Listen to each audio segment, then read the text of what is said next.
Hello, good evening, and welcome to Off Track Small Talk 2025. Tonight, we continue with our theme of revealing new and returning drivers into the sport of BriSCA Formula One. An individual who has purchased a very good car and will be making his Formula One debut this year is Saloon superstar Michael Allard. Good evening, Michael. How are you? Yeah, not too bad, thank you. Not too bad. Good. It's lovely to talk to you. We've never ever spoken. I don't even know what you look like until you appeared on my screen. So it's lovely to meet you. You follow saloons well then, yeah? No, no, sorry. Clearly That not. bad Yeah. thing. I see them when I'm with Formula Ones. My wife likes them a lot, so that's a good thing. Yeah. Yeah. She's got sense then. Yeah. Yeah.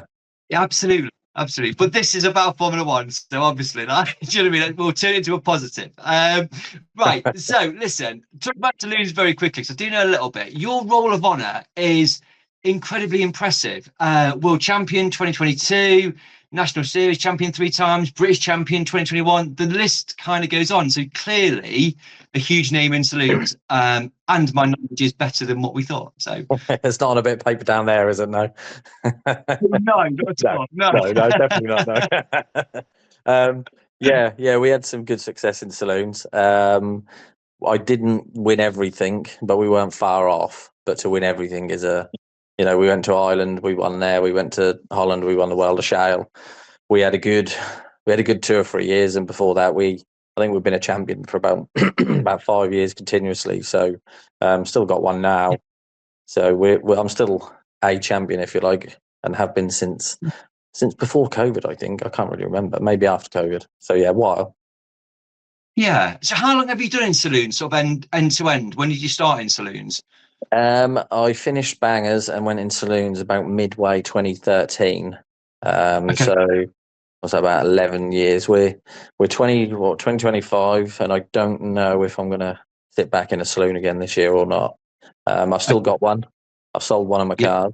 I've still got the car, my favourite one that I won everything in, basically. The supercar, we call it. So yeah, it still sits in the workshop. Not sure if I'll sit in it again or not. I'm not sure. Okay. And so, like you mentioned, prior to saloons, you Bangers sort of before that. So kind of quite a long racing career today, then, I'm guessing. Yeah, done Bangers for about, I don't know, 6 or 7 years before that, maybe longer. I don't really know. Didn't really achieve much in there, just lots of broken bones and whiplash. I mentioned at the beginning, my wife, when she ever goes stock cars, does like watching the saloons, and I think a lot to do with the big hits that you kind of see in saloons. Is it as brutal as I see from the terraces? Because they do look like some big hits going in sort of lap after lap. Yeah, everyone's always getting stuck in. No one's scared of anyone. Bumpers are in.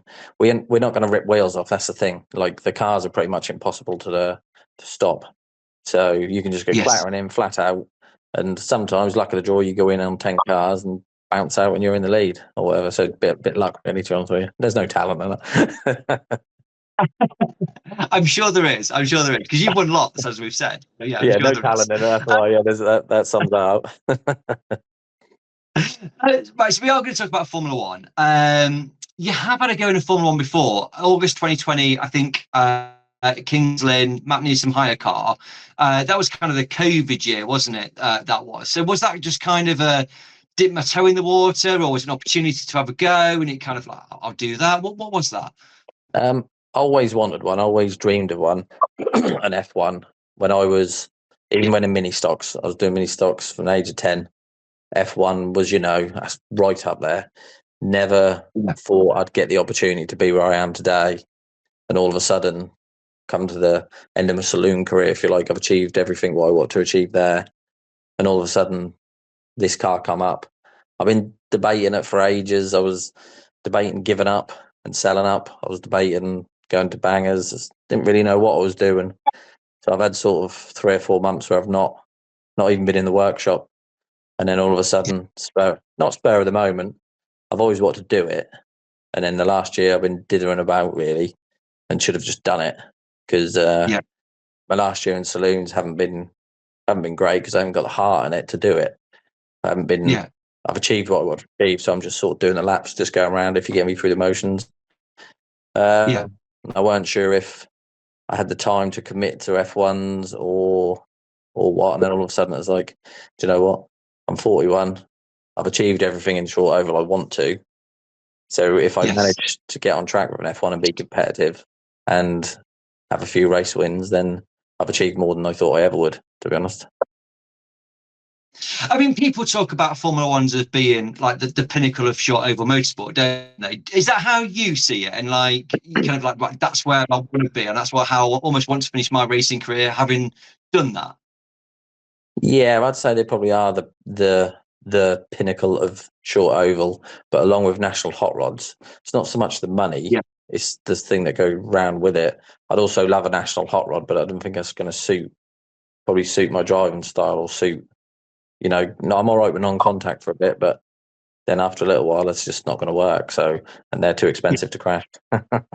Yeah, absolutely, absolutely. So you've been kind of mulling over getting a Formula One for a period of time. Like I say, had a go at Kings Lynn back in 2020, and so kind of car came up, and you're like, right, that's it. I'm doing it. I'm committing. I'm going to go, because it's a big commitment to go out and buy one, and the competitive one at that as that.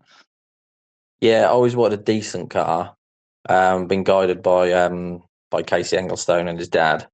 Yeah. Known him for years, sort of thing, since my dad's raced with his dad for years. So I'm still very grey in F1s. Don't know much about much, to be honest with you. Don't know how to set one up. Don't know what to do with any of it, really. So as we sit here today, cool, what are we, 3 weeks from the start of the season? We are. I haven't even got the car yet. Okay. Right. So at this point, what car have you bought is a good question to ask at this point. Right, I've got Daniel Brooks' Newson car. Yes. We purchased it. We went, yeah, go on, then we'll have it. So he's put nerfs and bumpers on it. And as soon as that's done, he's delivering it down to me. Yeah. But I'm itching to get on with it. All of a sudden, I've not been in the garage for 3 months, and now all of a sudden I want to get on with it, and I haven't got a car to get on with. He's got his own commitments, and so yeah, we're 3 weeks away, and I've not even sat in it or drove it yet. So it was one of them things. Why not? Yeah. Well, yeah, absolutely. Why not? I mean, some people like tend to buy a pair of shoes. Do you know what I mean? Or like, but you Yeah. bought a Formula One stock car, which is fantastic. So how long so like you've kind of you're talking to Casey and his dad, and they were like, right, this car's come up, and you were like, right, I need that. That's what I'm going for, and kind of made the deal, and it's done. Yeah, that happens. Yeah, I think it was just a couple of texts and away we go. And we're 30 grand low. Yeah, and with no car to show for it at this point in time. Pretty much, yeah. This is the biggest scam in history. I'm on your channel talking about BriSCA F1. I've not even got one. Yeah.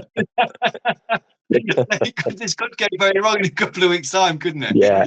Just wait till I got the car before we put this on air, wouldn't you? Well, I mean, it might help you. If Dan sees it, it might go, "Oh, actually, I do need to deliver it now." So, that it could help your cause. What if Dan turns up the start of the season with it? I'm going to look stupid then, aren't I? Yeah. Yeah. I don't know what we'll do at this point. We'll just carry on the assumption that you'll get it delivered. Yeah. So, are you aiming for Kings 15th of March? Is that the aim? Yeah, I'm planning on doing all the Shale meetings all over. Just stick to Shale this year and see how I get on, see if I like it. I might not even like it, but I'm positive I will. After having to go in Matt's hire car, enjoyed it, was all over the place, but I'm confident with a few laps I can get on pace. They're starting me as red top because I'm still champion in saloons, which I was hoping for a yellow top, but it's not happening. No.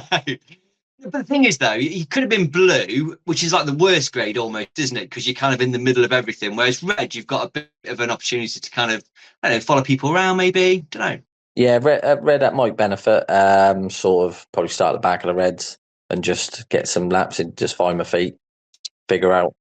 Yeah. For me, we don't do no brake biased in saloons, none of that stuff. So it's all learning curve, and I got about 6 times more horsepower than I'm used to as well. Yeah. I was talking to John Palmer last night, and he's pushed Formula One and was kind of very honest in sort of saying know nothing about them. No, Formula Twos can do everything. In Formula One's got no idea. And you've sort of said something similar. You don't really know Formula One. So kind of, what is going to be your point of reference? You can use people like Matt Newsom or Casey, or is it kind of like, I just want to figure it out myself? What do you think your kind of plan is going to be?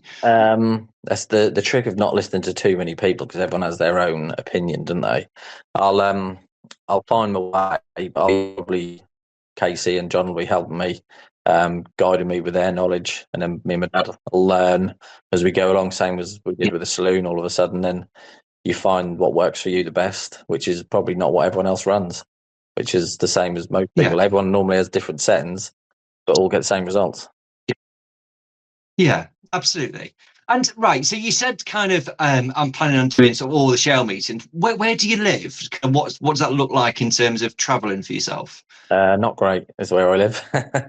I live Yarmouth. I'm literally 2 minutes from Yarmouth Stadium, and I drive past it every day, which is frustrating because I go there once or twice a year in the saloon.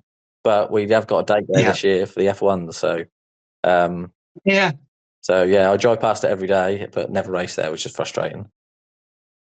Yes, yeah, that's a fair old trek. I mean, Kings Lynn's the closest, I'm guessing. It's going to be the closest, isn't it, Kings Lynn? Yeah, Kings Lynn's probably an hour and a half. Mildenhall's an hour and a quarter. Northampton's 2.5. Bradford's 4. Yeah. So it's not too bad, really, to be honest with you. It's no, and I saw on social media this week you have a very nice race transporter as well to go in. Yeah, I had that last year. We had it built and we used it for saloons. And with that, everyone all year has been going, "Oh, you're getting F1, are you getting F1?" I was like, no, because I wasn't never convinced myself I was getting one. I always wanted one. Yeah. But it's that plunge of selling everything for the saloons, the big changeover, and just you got to do the hours in the garage. And with life and children and everything, it's finding out if you've got the hours to be in the garage and the drive to do it. Yeah. But clearly you have. I mean, what does day job look like for yourself? What is that? I mean, what kind of sort of time gives you back for this, I suppose? I've got a scrapyard which I own and run, sort of thing. Got a few properties around Yarmouth as well, so that's what I do all day. I'm just on my phone all day long. Not really doing any manual labour, which is terrible. So I'm getting fat. So it's nice to get in the garage sometimes after working all day, like mentally, on the phone or on a computer, all this, that, and the other, to get in the garage and do a little bit of manual. That does actually help you. Yeah, of course. And aside from sort of knowing Casey and his dad, do you know kind of anybody else within Formula One? Do you watch much Formula One? Is it just kind of something you keep half an eye on? So where's your knowledge at? I mean, when they're on with the saloons, I watch them. Obviously, everyone knows Harrison, Newson. I do watch them when I can. And obviously Woody Scoyles and this, that, and the other. But other than that, I don't really know too many people, to be honest with you. I've done the Champions Challenge with Sauder and that as well. So yeah, I've done that as well. So very limited, shall we say? Yeah, which is kind of good though in some respects. You've got no enemies already, have you? You're kind of all right. You don't know anybody. I just go in as a fresh face. Don't know. There might be someone there. Hey, we'll find out if that's me. And so I mean, Yarmouth obviously quite a trek, and sort of saying all the shell meetings. Are you kind of going? It's just a learning year, or I'd like to achieve or maintain red? Is there anything you kind of going? I want to do that this year, or are you just learning? What is it? So this year we'll be learning, and a race win, and qualify for the world would be nice one day. Is where I'm at really. If I could be on the world final for an F1 grid, on there with the names, all the F1 boys. So it would be, like I say, when I was doing mini stocks, F1s were no chance. And that all of a sudden, it's not the end of my racing career, but I'm getting towards the final parts, if you like. So I don't know. I'll keep racing until I don't want to anymore, or until there's reasons to stop, sort of thing. Which, to be honest with you, it was nearly last year, 2024 was nearly. I had no enthusiasm to go in the garage. Normally in the garage in the winter, all the time, getting the car ready, getting it sorted. This year, Yeah.